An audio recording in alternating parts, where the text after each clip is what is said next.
नमस्कार श्रोते हो, रेडिओ जयंतच्या आनंदी कट्ट्यावर आपणा सर्वांचं मनपूर्वक स्वागत.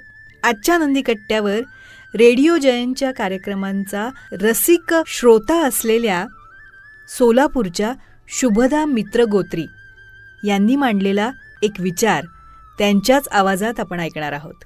ऐकूया. संघर्ष. मुळात संघर्ष या शब्दाचा आपण अर्थ समजून घ्यायला हवा. एखादी गोष्ट मिळवण्यासाठी प्रतिकूल परिस्थितीतून मार्ग काढत जावं लागतं. तो प्रवास म्हणजे संघर्ष. मूल जन्माला येतं तेव्हा आईच्या गर्भातली बाळाची पोझिशन कशी असते, तर अंगाचं मुटकुळं असतं आणि हात जोडलेले असतात. जणू काही ते देवाला म्हणत असतं, मी जन्माला येतोय, आयुष्यात मला संघर्ष अटळ आहे, पण त्यासाठी तू मला बळ दे. प्रत्येक माणसाला आयुष्यात कमी जास्त असेल, पण संघर्ष हा असतोच. अगदी लहान बाळ जेव्हा चालायला लागतं तेव्हा प्रत्येक पावलाला ते अडखळतं आणि मग सगळे अडथळे पार करून त्याच्या ध्येयापर्यंत ते पोहोचतं.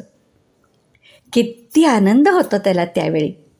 मग ते पुन्हा पुन्हा प्रयत्न करतं. आता त्याची भीती कमी होते, कारण त्याचा आत्मविश्वास वाढलेला असतो. असं एकही क्षेत्र नाही ज्यात संघर्ष न करता यश मिळवलेली माणसं आहेत. शारीरिक, मानसिक, अगदी आर्थिकही झळ पोहोचते. एखाद्याला नशिबाने खूप साथ दिलीच तर संघर्ष थोडा कमी असेल, पण संघर्ष असतोच. बऱ्याच वेळेला प्रवाहाच्या विरुद्ध पोहावं लागतं. जीवनाच्या प्रवाहात आपली जीवननौका डौलदारपणे चाललेली असते, तेव्हा देवाला साकडं असतं की बाबा नौका पार करायला मदत कर.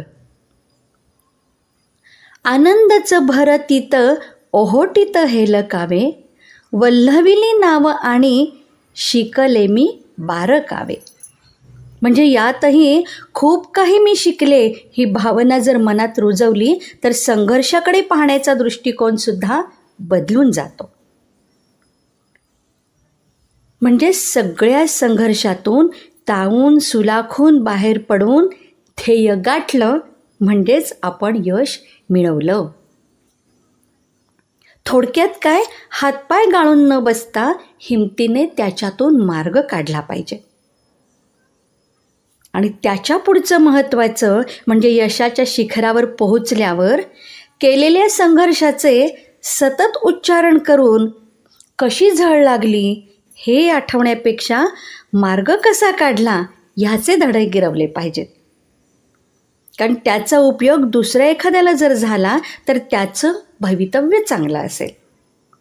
कळत नकळत सकारात्मक विचाराचं बीजही आपल्याकडून पेरलं जाईल.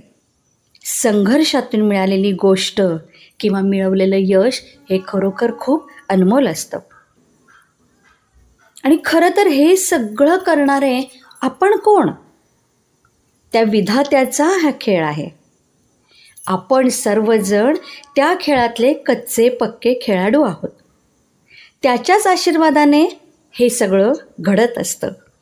आणि म्हणून मनात ही भावना ठेवून आपण जगावं असं मला वाटतं. पाठीवर आशीर्वाद नाव थाटात चालली, पाठीवर आशीर्वाद नाव थाटात चालली, श्रद्धा आणि भक्ती सारी देवा चरणी वाहिली, श्रद्धा आणि भक्ती सारी देवा चरणी वाहिली. श्रोते हो, आजच्या आनंदी कट्ट्यावरचा हा सुंदर विचार होता शुभदा मित्रगोत्री यांचा आणि तो आपण ऐकला त्यांच्याच स्वरात. आजचा हा विचार आपल्याला कसा वाटला हे आम्हाला आपण जरूर कळवा. आणि त्याचबरोबर रेडिओ जयंतचे दर्जेदार कार्यक्रम जरूर ऐका, लाईक करा, शेअर करा आणि रेडिओ जयंत हे चॅनल सबस्क्राईब करा.